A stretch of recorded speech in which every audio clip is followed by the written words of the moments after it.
आराध्या और अंजलि दो बहनें हैं। बाजार में उनकी एक सब्जी कचौरी की दुकान है। उनके पिता नहीं है, घर में बीमार माँ है। अपना एक बागान करके उसी से सब्जी तोड़कर कचौरी की दुकान चलाती हैं। अरे सुन, इतनी सुबह हो गई, अब तक बागान जाने का नाम नहीं लिया। ऐसे बैठी रहोगी तो बागान जाएगी कब? सब्जी नहीं तोड़ेगी तो आज कचौरी कैसे बनाएगी? बागान क्या मैं रोज जाऊं? तू भी तो कभी जा सकती है। रोज मुझे ही भेज देती है ये काम करने। अब मुझे अच्छा नहीं लगता। अच्छा नहीं लगता मतलब? अच्छा न लगे फिर भी ये काम करना ही होगा। ये जो मैं सारा दिन दुकान में बैठकर कचौरी तलती हूँ, क्या मुझे बहुत अच्छा लगता है? तो फिर ये काम छोड़ दो। ये काम हमें अब नहीं करना। अगर ये काम नहीं करेंगे तो खाएंगे क्या? भूखा मरना पड़ेगा। अगर तुझे बागान जाने में इतनी दिक्कत है तो कचौड़ी तलने का काम तू ले, मैं बागान का काम ले लूंगी। नाना रहने दे, तू अपनी जगह पर रह, मैं अपनी जगह पर ठीक हूँ। मैं अभी जा रही हूँ। बस ये आखिरी बार हो, दोबारा मुझे कहना ना पड़े। अगर कहना पड़ा तो तेरे काम मैं लूंगी, मेरे काम तू लेगी और फिर मैं तेरी कोई बात नहीं सुनूंगी। ठीक है, मुझसे इस तरह बात करने की जरूरत नहीं। तू सब सामान तैयार कर, मैं अभी बागान जाकर सब्जी ले आऊंगी। ठीक है, तो मैं दुकान की तरफ जा रही हूँ। तू सब्जी धोकर दुकान पर ले आना। ठीक है, ऐसा ही होगा, तू जा। दोनों बहनों की माँ बूढ़ी कई सालों से बीमार है। पैसों की कमी के कारण सही इलाज नहीं करा पाती, इसलिए साल भर उन्हें ऐसे ही बिस्तर पर पड़े रहना पड़ता है। कहाँ आ गई? दुकान अच्छे से बंद करके आई हो ना? देखना कोई गड़बड़ ना हो जाए। अरे माँ, कैसी गड़बड़ होगी? इतने साल से ये कारोबार चला रहे हैं, अब कोई गलती करेंगे क्या? गुस्सा क्यों हो रही है? इंसान से तो गलती होती ही है, इसलिए रोज तुम्हें याद दिलाती हूँ ताकि कभी भूल जाओ तो कोई समस्या ना हो। अब ये बातें छोड़, तू अपना हाल बता, आज कैसा लग रहा है? जैसा सारा साल रहता है आज भी वैसा ही है। आज क्या अच्छा हो जाएगा? तेरी तकलीफ अब मुझसे देखी नहीं जाती माँ। ये कचौरी का कारोबार करके भी तेरी दवा नहीं करवा पा रही हूँ। जितना पैसा आता है वो घर में ही लग जाता है। तेरी दवा कराऊंगी किससे? अब मुझे इलाज की जरूरत नहीं है। जितने दिन जिंदा हूँ बिस्तर पर ही पड़ी रहूंगी। मेरे पीछे यूं ही इतना पैसा खर्च करने का कोई मतलब नहीं है। तो क्या तुझे ऐसे ही तकलीफ में देखेंगे हम? अरे कैसी तकलीफ, बस दिन भर आराम करती हूँ, खाती हूँ, यही तो है। इसमें मुझे क्या तकलीफ होगी? ये बातें तो तू हमें ढांढस बंधाने के लिए कहती है। हमें क्या समझ नहीं आता? क्या हम अब भी छोटे हैं? अरे नहीं, मेरी दोनों बेटियां अब बड़ी हो गई हैं। अब घर का सारा जिम्मा अपने हाथ में ले लिया है। तू चिंता मत कर माँ, हम जल्द ही कुछ करके बहुत पैसा जोड़ेंगे और फिर तेरा अच्छा इलाज कराएंगे। अब तू बिल्कुल ठीक हो जाएगी। चंद्रशेखर बाबू का चमचा रवि कई दिनों से कचौरी की दुकान खोलने की बात कर रहा था। आखिरकार चंद्रशेखर बाबू ने रवि को एक कचौरी की दुकान खोल दी, लेकिन आराध्या और अंजलि की दुकान होने के कारण गांव के लोग वहीं जाते हैं। रवि को कोई फायदा नहीं होता। क्या रे रवि? और भाई तेरी दुकान कैसी चल रही है? मुझे तो कुछ बताया भी नहीं। दुकान दिला दी और मुझे 2 दिन कचौरी खिलाने भी नहीं आया।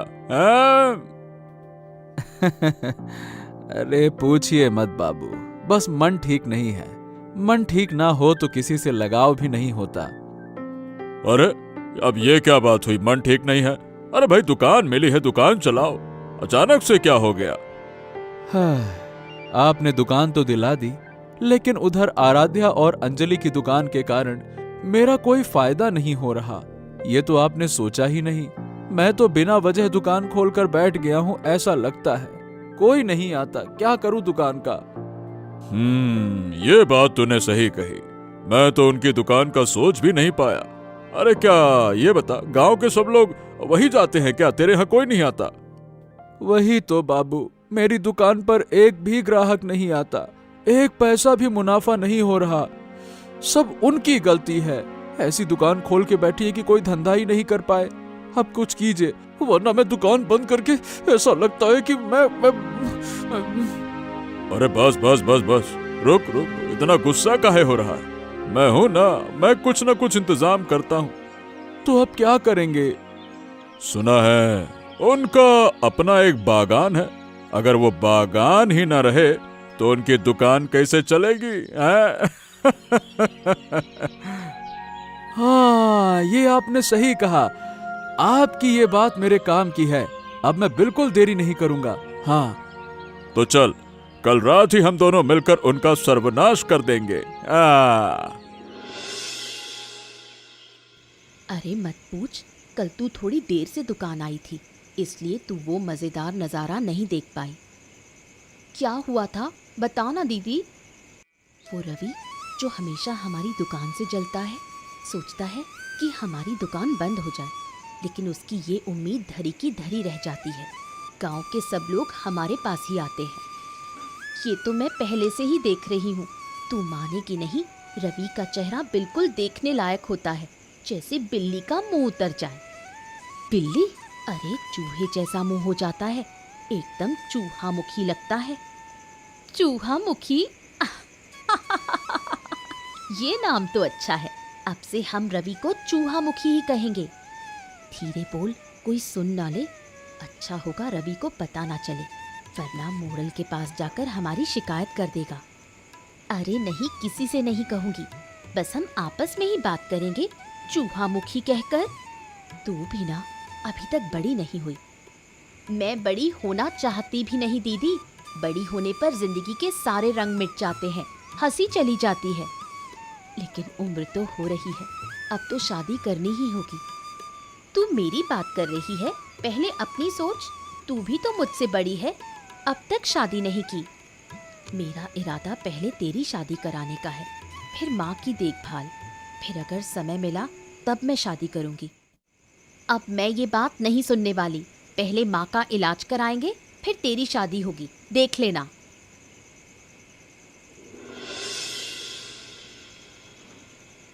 सुन, ये बता, यही उनका बागान है ना? देखना कहीं किसी और के बागान ना हो, वरना उल्टा मामला हो जाएगा। एकदम उनका ही बागान होना चाहिए, तभी इसे नष्ट करना, समझा? अरे सिर्फ नष्ट नहीं करेंगे, उनकी सारी सब्जी मैं उठा ले जाऊंगा। फिर उनकी आंखों के सामने उसी सब्जी से कचौरी बनाकर गांव वालों को खिलाऊंगा, और वो देखते रह जाएंगी, कुछ नहीं बेच पाएंगी। हाँ हाँ, ठीक है ठीक है, तुझे जो अच्छा लगे वो कर, मैं तेरे साथ हूँ।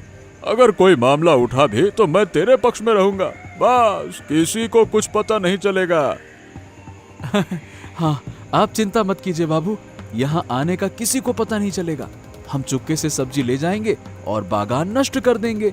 ना रहेगा बांस, ना बजेगी बांसुरी। हाँ हाँ तो ठीक है, फिर कल से वो कचौरी बेच ही नहीं पाएंगी। हाँ बस यही तो हम चाहते हैं, और इसी वजह से तो मैं यहाँ आया हूँ।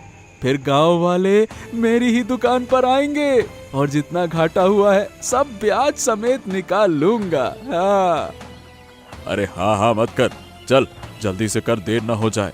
रात हो रही है, बागान से सारी सब्जी तोड़ ले, जल्दी जल्दी जल्दी कर।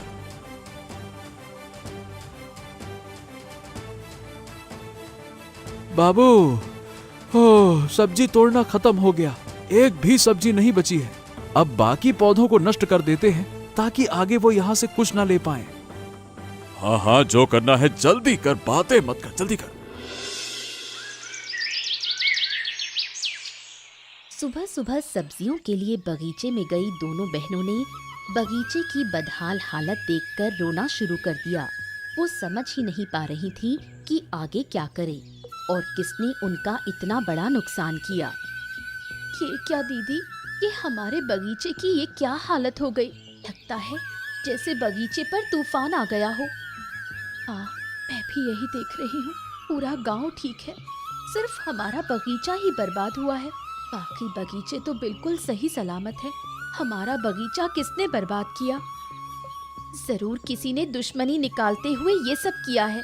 ताकि हम अपनी कचौरी की दुकान सही तरह से ना चला पाए। अब क्या होगा?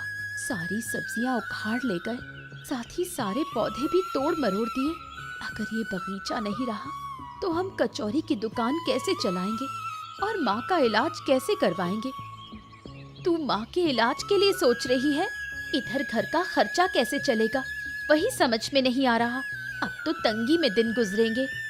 पता नहीं, मुझे कुछ समझ नहीं आ रहा। हे ऊपर वाले, तू हमें ये कैसे दिन दिखा रहा है?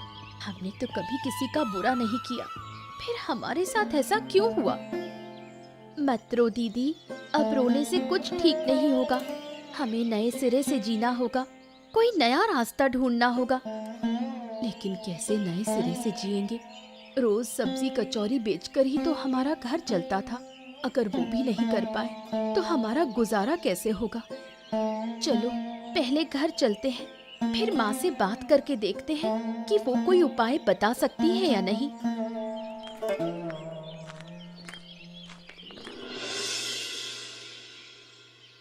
क्या हुआ बेटियों, तुम आज दुकान पर नहीं गई? तुम दोनों ऐसे क्यों रो रही हो? कोई अनहोनी हुई है क्या? मत पूछो माँ, हमारा तो सब कुछ लुट गया। अब हम क्या करेंगे, कहाँ जाएंगे?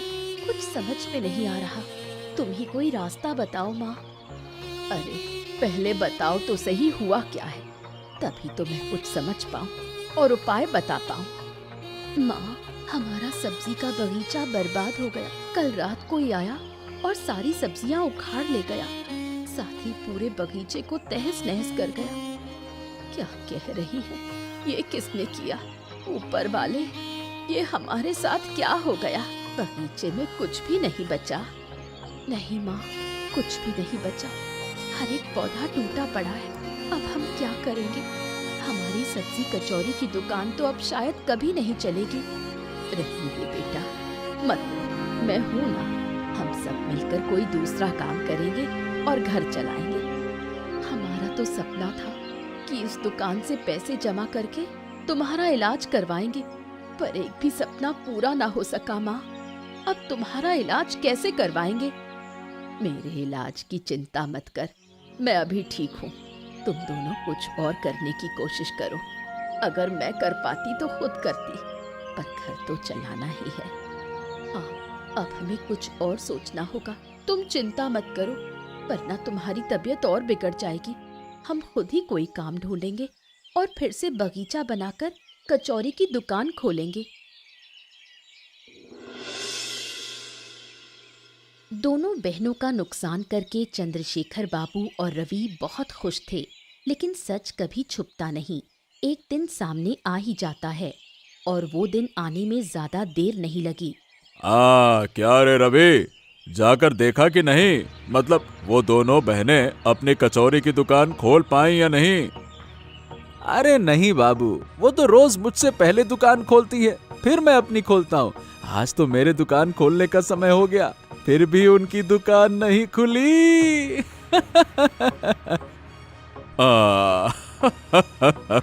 इसका मतलब हमने कल बिल्कुल सही काम किया है ना? और नहीं तो क्या बाबू, अब कुछ दिन मैं आराम से अपना धंधा करूंगा। अगर उन्होंने फिर से बगीचा बनाया तो मैं फिर सब कुछ बर्बाद कर दूंगा। पहले देख ले कुछ दिन कैसे गुजरते हैं। मैं तो ऐसा इंतजाम करूंगा कि गांव में कोई और काम भी वो दोनों कर ना सकें। बहुत बहुत शुक्रिया बाबू, आपके साथ होने से मेरा कारोबार अच्छा चलेगा। शुक्रिया से काम नहीं चलेगा, मुझे तो सब्जी कचौरी भी खिलानी पड़ेगी बाबा, वरना मैं मानूंगा नहीं, समझा? खिलाऊंगा बाबू, रोज रोज खिलाऊंगा। अब से तो पूरा गांव मेरी दुकान पर आएगा। हाँ। अरे धीरे धीरे बोल, कोई सुन न ले, दीवारों के भी कान होते हैं। अब इस मामले में कोई और बात नहीं होगी, समझा? हाँ हाँ हाँ, ठीक है बाबू, जो होना था सो हो गया। अब बात करके क्या फायदा, अब तो सिर्फ कारोबार करेंगे, बात नहीं। हाँ, यही तो सही बात है। चल, चाय खत्म हुई, अब दुकान खोल ले, चल। हाँ, क्या हाल है रवि? उधर की क्या स्थिति है? दुकान तो बंद हो ही गई, अरे भाई, कोई तरीका नहीं है कि दुकान खुली रह सके? नहीं बाबू, अब कोई तरीका नहीं बचा। सारे गांव वाले हमारे खिलाफ हो गए। बाजार में हमें दुकान नहीं खोलने दे रहे, यहाँ तक कि हमें भी एक तरह से गांव से बाहर कर दिया। हो, मैं समझ नहीं पा रहा कि हमारे बीच की बातें गांव वालों को पता कैसे चल गईं। ये तो सिर्फ तेरे और मेरे के बीच की बात थी। मुझे लगता है बाबू, हमने चाय की दुकान पर जो बातें की थी ना, वो कैलाश ने सुन ली और पूरे गांव में ससुरे ने फैला दी। इसी वजह से गांव वाले हमसे नाराज हैं। अरे ये ससुरे कैलाश को मैं क्या कहूँ अब। अगर कैलाश ने ऐसा किया है तो मेरा बुरा वक्त खत्म होने के बाद मैं उसको छोड़ूंगा नहीं। अब बाबू, अभी इन बातों को छोड़िए। ये सोचिए कि हम करें तो करें क्या। मेरी दुकान तो गई, ऊपर से गांव वाले शायद हमारा न्याय करेंगे और उन बहनों का मुआवजा भी हमसे ही लेंगे। क्या कहा? अरे इतना पैसा हम देंगे कहां से? क्या मैंने पैसों का पेड़ लगा रखा है क्या? अब चूंकि ये काम हमने मिलकर किया है, इसीलिए नुकसान की भरपाई भी हमें ही करनी होगी। पहले देख तो लें, आखिर किसमें इतनी हिम्मत है कि हमारा न्याय करे। सुना दीदी, चंद्रशेखर बाबू की हालत अब बहुत खराब है। इस मुश्किल समय में वो क्या करेंगे कौन जाने। हाँ सुना है। मैं तो खुश हूँ, उन्होंने हमारा नुकसान किया, जबकि हमने उनका क्या बिगाड़ा था। किया था, अब भुगत रहे हैं। पूरे गांव ने उनका बहिष्कार कर दिया है, दुकान बंद हो गई है। अच्छा हुआ। अगर मौका मिला तो उस चूहा मुंह रवि की पिटाई जरूर करूंगी। उसी के कारण चंद्रशेखर बाबू हमारे खिलाफ हो गए और बगीचा बर्बाद किया। अब तो ठीक हुआ, हमारे लिए गड्ढा खोदा और खुद ही उसमें गिर गए। सुन, अगर वो हमसे माफी मांगने भी आए तो भी उन्हें माफ नहीं करेंगे। पागल है क्या? माफ तो कभी नहीं करेंगे, पहले उन्हें सबक सिखाएंगे फिर छोड़ेंगे। अच्छा हुआ कैलाश भैया थे, उन्हीं की वजह से सच सामने आया, वरना हम कभी नहीं जान पाते कि चंद्रशेखर बाबू ही दोषी है। अब मैं कैलाश भैया से कहूंगी कि उनका न्याय करवाएं, वरना वो फिर हमें नुकसान पहुंचाने की कोशिश करेंगे। बिल्कुल सही कहा, और जो नुकसान किया है उसका मुआवजा भी तो लेना है। ठीक है, चलो अब माँ के पास चलें, उन्हें ये खुशखबरी सुनाएं। चलो कल सुबह कैलाश भैया से जाकर न्याय की बात करेंगे।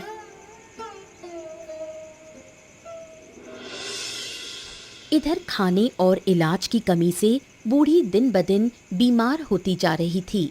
दोनों बहनें बूढ़ी की हालत देखकर पागल सी हो जाती हैं। अरे माँ, तुम्हें क्या हो गया? शरीर कैसा लग रहा है? अब ज्यादा बुरा लग रहा है। कुछ खाओगी? खाना दूं या किसी हकीम को बुलाऊं? अरे नहीं, हकीम को बुलाने की जरूरत नहीं। हकीम को बुलाने के लिए पैसे कहाँ से लाओगी? खाना ही नसीब नहीं होता। और हकीम? पैसों की चिंता मत करो, पैसों का इंतजाम हम कर लेंगे। तुम बस बताओ कैसी तबीयत है तो हम हकीम को बुला लें। अभी कहाँ से लाओगी पैसे? हकीम को तो नगद पैसे देने होंगे। तो फिर कल हकीम को बुला लेते हैं। आज रात तुम ठीक से रह सकोगी ना? कल किसी से पैसे लेकर हकीम को ले आएंगे। हाँ, वही कर लो। अभी मेरी चिंता मत करो, थोड़ी तबीयत खराब थी पर ज्यादा नहीं, मैं ठीक हूँ। चिंता ना करें, ये कैसी बात कर रही हो माँ? तुम्हारे बिना हमारी इस दुनिया में और कौन है? तुम्हें बचाने के लिए ही तो हम इतनी मेहनत कर रहे हैं। पगली सारा दिन मेरी ही चिंता करती रहती है, अब इतना मत सोच। सुनो माँ, आज रात तुम आराम करो, सुबह होते ही हम कैलाश दादा के पास जाएंगे। अगर कैलाश दादा चंद्रशेखर बाबू का फैसला करवाएंगे तो हमें मुआवजा मिलेगा। उसी पैसे से तुम्हारा इलाज करवाएंगे। मुआवजे से इलाज मत करवाना, उसी से नया बागान लगाने की कोशिश करना। उसी बाग की सब्जी से फिर सब्जी कचौरी बनेगी। वो बाद में देखेंगे, अभी तुम चुपचाप सो जाओ और बातें मत करो। अरे ये क्या? तुम दोनों इतनी सुबह सुबह मेरी दुकान के सामने यहाँ क्या कर रही हो? चाय पियोगी क्या? नहीं दादा, हम चाय पीने नहीं आए, हम मदद मांगने आए हैं। प्लीज हमें मना मत करना, वरना हमारे पास कोई और रास्ता नहीं रहेगा। अरे नहीं नहीं नहीं, मना क्यों करूँगा? अगर मेरे बस में हुआ तो जरूर मदद करूंगा। बताओ बताओ, क्या मदद चाहिए? तुम तो जानते हो मेरी माँ कितनी बीमार है। इन दिनों खाने की कमी और इलाज न होने से माँ और बीमार हो गई है। लेकिन हमारे पास पैसे नहीं है। पहले तो सब्जी कचौरी बेचकर पैसा कमा लेते थे। ये तो मुझे पता है। तो क्या तुम पैसों के लिए आई हो? अगर पैसे चाहिए तो मैं दे देता हूँ। नहीं दादा, पैसे तो चाहिए, पर हम कर्ज नहीं लेना चाहते। अगर तुम सब मिलकर चंद्रशेखर बाबू का फैसला करवाओ तो हमें मुआवजा मिल सकता है। उसी से हम नया बागान और माँ का इलाज करा सकते हैं। हाँ हाँ बिल्कुल, मैं भी इसी बारे में सोच रहा था, लेकिन तुम्हारी इजाजत के बिना कुछ नहीं कर सकता। आखिर मामला तुम्हारा है। हमारी पूरी इजाजत है। तुम बस फैसला करवाना शुरू कर दो। जितना जल्दी हो सके उतना अच्छा। माँ की हालत अच्छी नहीं है। ठीक है, तो तुम लोग घर जाओ, मैं गांव वालों को खबर देता हूँ और शाम को फैसला रखता हूँ। ठीक है, तुम बताओ चंद्रशेखर बाबू को क्या सजा दी जाए? हमें कुछ नहीं कहना, जो तुम्हें सही लगे वही करो। बस हमें मुआवजा दे देना। हम अनाथ लोग हैं, उनसे लड़ाई करके क्या मिलेगा। लेकिन ऐसी सजा देना कि वो दोबारा किसी का नुकसान न कर सके। ठीक है, ऐसा ही होगा। ठीक है। तो बताइए चंद्रशेखर बाबू, क्या है? बताइए बताइए, आपने ये घृणित काम क्यों किया? आपको इस गांव के लोग सम्मान करते हैं, इसका मतलब ये नहीं कि आप गांव में जो चाहें वो कर सकते हैं। देखो कैलाश, तुम बेवजह हम पर इल्जाम लगा रहे हो। तुम्हारे पास कोई सबूत नहीं है जिससे साबित हो सके कि हमने ये काम किया है। मैं ये काम क्यों करूंगा? क्या मेरे पास पैसों की कमी है क्या? बोलो। आपको पैसों की कमी नहीं है, लेकिन समझबूझ की कमी जरूर है। और सबूत की बात कर रहे हो? सबूत तो यही है कि तुम दोनों ने मेरे सामने बैठकर खुद अपने किए का कबूलनामा किया था। तुम्हारा हौसला भी कम नहीं है। तुमने गांव के मोड़ल का न्याय बैठा दिया। जो पूरे गांव का न्याय करता है उसका न्याय तू करेगा। अरे बड़े आए, मोड़ल है आप, इसका मतलब ये नहीं कि जो मन आएगा वो करेंगे। अरे तो क्या पूरे गांव को बर्बाद कर देंगे क्या? हम गांव वाले चाहें तो आपको गांव से निकाल भी सकते हैं। अरे नहीं नहीं नहीं, ऐसा मत करो। अगर ऐसा करोगे तो मुझे गांव छोड़कर जाना पड़ेगा। मैं कहाँ जाऊंगा? मेरा सब कुछ तो यही है। तो फिर चुपचाप हमारी बात मान लीजिए। आप उनका पूरा का पूरा मुआवजा देंगे। जितने दिन उन्होंने दुकान नहीं खोली उसका मुनाफा भी देंगे, और साथ में बगीचे का खर्चा भी पूरा देंगे आप। अरे इतना पैसा मैं कहाँ से लाऊं? क्या मैंने पैसों का पेड़ लगाया है क्या? दूसरे के पेड़ काटने चले हो तो अपना पेड़ थोड़ा हिलाना ही पड़ेगा बाबू। हर शाम को आपके पास पैसे लेने आएंगे, बिना कोई बहाना किए पैसा दे देना सीधे से। अगर उल्टा सीधा किया ना तो अंजाम जानते हैं फिर क्या होगा। फैसले के मुताबिक गांव वाले सब मिलकर चंद्रशेखर बाबू के घर मुआवजा लेने पहुंचते हैं। उधर रवि तो पहले ही गांव छोड़कर भाग चुका है। बाबू चंद्रशेखर जी, लाइए लाइए, पैसा निकालिए। अरे देर मत कीजिए, लाइए। अब पूरा का पूरा मुआवजा हमारे हाथ में दे दीजिए, हम खुद जिम्मेदारी से उन्हें दे देंगे। लाइए। देखो, मैंने न्याय के समय तुमसे एक बार भी नहीं कहा था कि मैं पैसे दूंगा। मैं पैसे नहीं दूंगा। जो करना है कर लो, जाओ। तो ये बात है, मतलब आपने न्याय नहीं माना, आप पैसे नहीं देंगे। रुकिए, अब मैं दिखाता हूँ मजा। गाँव वालों, टूट पड़ो। अरे अरे अरे मुझे छोड़ दो। अरे मुझे छोड़ दो। अरे मैं कह रहा हूँ मुझे छोड़ दो। मुझे मत मारो, मैं बूढ़ा आदमी हूँ। अरे मुझे छोड़ दो। अरे बूढ़े हो गए हो फिर भी समझ में नहीं आता? इतना घृणित काम किया फिर भी हम सजा नहीं देकर सिर्फ मुआवजा ले रहे थे, और वो भी आपको अच्छा नहीं लग रहा? बात करते हैं। अब जब पिटाई हुई तो तकलीफ हो रही है ना? अरे मुझे माफ कर दो। मैं इतना पैसा नहीं दे सकता भाई, मैं नहीं दे सकता। आपको तो देना ही होगा, चाहे इसके लिए आपकी सारी संपत्ति क्यों न बेचनी पड़े। हम आपको माफ नहीं करेंगे। ठीक है, तो बस मुझे और मत मारो। मैं अभी अभी पैसा लाता हूँ। अब आए ना लाइन पे, याद रहेगा ना आज की पिटाई। अगर शर्म है तो दोबारा कभी गांव के किसी का नुकसान मत करना, सोचना भी मत, वरना अगली बार इससे भी कड़ी सजा मिलेगी। तोड़ देंगे तुम्हारा हाथ पैर, बैठे रहना विकलांग की तरह। अब कभी किसी का नुकसान नहीं करूँगा, किसी के कहने में आकर भी नहीं। मुझे सबक मिल गया है। हाँ, मिल गया। मैं लाता हूँ पैसे। अच्छा है अगर सबक मिल गया है तो, वरना हम गांव वाले बार बार सबक सिखाने के लिए आते रहते। गांव वालों, चाहे मोड़ल हो चाहे गांव का कोई भी हो, गांव में अन्याय नहीं होगा, मतलब नहीं होगा। चलो।